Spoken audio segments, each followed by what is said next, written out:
माझ्या देखील मनामध्ये देवेंद्रजी हा प्रकल्प जो ठाणे बोरिवली गेल्या अनेक वर्षापासून होता, ठाणे बोरिवली ट्विन टनेल भूमिपूजन होतंय, मुलुंड गोरेगाव लिंक महत्वाकांक्षी मार्गाचं भूमिपूजन होतंय, ज्या प्रवासासाठी आता 2-2 तास लागायचे आता फक्त 12 मिनिटांमध्ये हा प्रवास होणार आहे, फक्त 12 मिनिटात।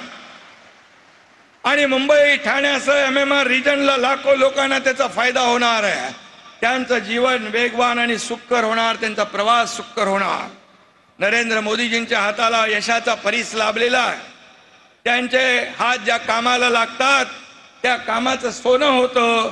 समृद्धी महामार्ग असो, अटल सेतू असो, मुंबई मेट्रो असो, निळवंडे धरण असो, अशा असंख्य कामांचं भूमिपूजन पण मोदी साहेबांनी केलं आणि लोकार्पण पण मोदी साहेबांनी केलं, हे फार क्वचित पाहायला मिळतं। आणि म्हणून आजचे दोन्ही प्रकल्प देखील निर्धारित वेळेत होतील, त्याचं भूमिपूजन आज मोदीजी करतील आणि त्याचं लोकार्पण देखील मोदीजी करतील असा विश्वास या ठिकाणी मी व्यक्त करतो। आज रेल्वेच्या देखील विविध विकास कामांचं भूमिपूजन होतंय।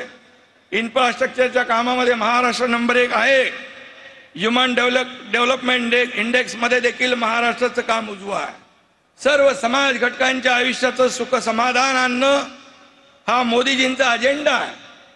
त्यांच्याच पावलावर पाऊल टाकून त्यांच्या मार्गदर्शनाखाली महाराष्ट्र सरकार महायुती काम करते आहे आणि म्हणून त्यांच्या हस्ते आज मुख्यमंत्री युवा कार्य प्रशिक्षण योजना, जी 10 लाख युवक वर्षाला आम्ही टार्गेट ठेवलंय आणि त्यांना स्टायपेंड देतोय 10,000 रुपयापर्यंत, ही देखील मोठी ऐतिहासिक आणि फ्लॅगशिप योजना आहे।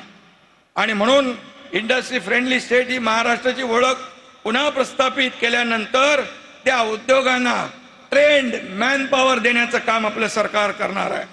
त्याशिवाय मगाशी मोदीजींशी बोलत होतो की आपल्या बहिणींना दरमहा 1,500 रुपये म्हणजे 18,000 रुपये वर्षाला मुख्यमंत्री माझी लाडकी बहीण योजना, 3 सिलेंडर देणारी मुख्यमंत्री अन्नपूर्णा योजना, शेतकऱ्यांना मोफत वीज पुरवठा देणारी बळीराजा योजना आणि मुलींचं संपूर्ण शिक्षण विनामूल्य करणारी योजना आपण केलेली आहे। त्यामुळे राज्यामध्ये अतिशय आनंदाचं वातावरण आहे। विरोधकांना प्रश्न पडलाय काय करायचं, त्यांचे चेहरे पडलेले आहेत, परंतु सरकार जे बोलतं ते करतं आणि जे करतं, जे बोलतं तेच करतं आणि जे होईल तेच बोलतं। आणि म्हणून राज्यातल्या प्रत्येक योजनेला मोदीजींचा, केंद्र सरकारचा भक्कम पाठिंबा मिळतोय। आम्ही जेवढे प्रस्ताव पाठवले एकही पैशाचा कट न लावता तसेचे तसे प्रस्ताव राज्य सरकारचे केंद्र सरकारने मंजूर केले, त्याबद्दल मी मनापासून धन्यवाद देतो। मुंबई हे जगातलं सुंदर उत्कृष्ट शहर व्हावं हे आमचं स्वप्न आहे आणि ते स्वप्नही साकार करतोय। महालक्ष्मी रेसकोर्स, या रेसकोर्सवर 300 एकरचं वर्ल्ड क्लास सेंट्रल पार्क आपण उभारतोय मुंबईकरांसाठी, ही देखील मोठी अचीवमेंट आहे। मुंबईतले रखडलेले पुनर्विकास प्रकल्प आपण राबवतोय, त्यातून पहिल्या टप्प्यात 2 लाख घरं आपण बांधतोय। अटल सेतू कोस्टल रोडने मुंबईच्या सभोवतालच्या भागाला मेकओव्हर केलेलाच आहे आणि म्हणून आम्ही जी केलं त्यावर मुंबईकर जनतेचा विश्वास आहे आणि मुंबईकरांनी एकदा विश्वास ठेवला की तो विश्वास कधी सोडत नाही, हा विश्वास आम्हाला आहे। गेल्या सरकारने मुंबईच्या विकासात स्पीड ब्रेकर टाकले होते, ते स्पीड ब्रेकर आम्ही काढून टाकले। आता मुंबईच्या विकासाला नवा स्पीड आलेला आहे आणि म्हणून मी आपल्याला एवढंच सांगतो, आपल्याला सुरक्षित, सुशोभित आणि विकसित मुंबई घडवायची आहे। त्यासाठी मोदीजींची भक्कम साथ आपल्याला मिळेल। गेल्या 2 वर्षात डबल इंजिन सरकारने काम केलं, राज्याचा चेहरा मोहरा बदलला।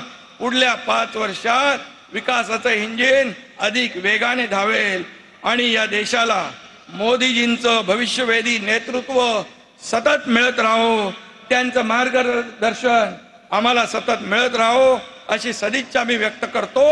मोदीजी, आज आपल्याला आम्ही सर्व शब्द देतो, आम्ही करू अजून मेहनत, आम्ही करू अजून कष्ट, पुन्हा जिंकून दाखवू विधानसभेत महाराष्ट्र। धन्यवाद। जय हिंद, जय महाराष्ट्र.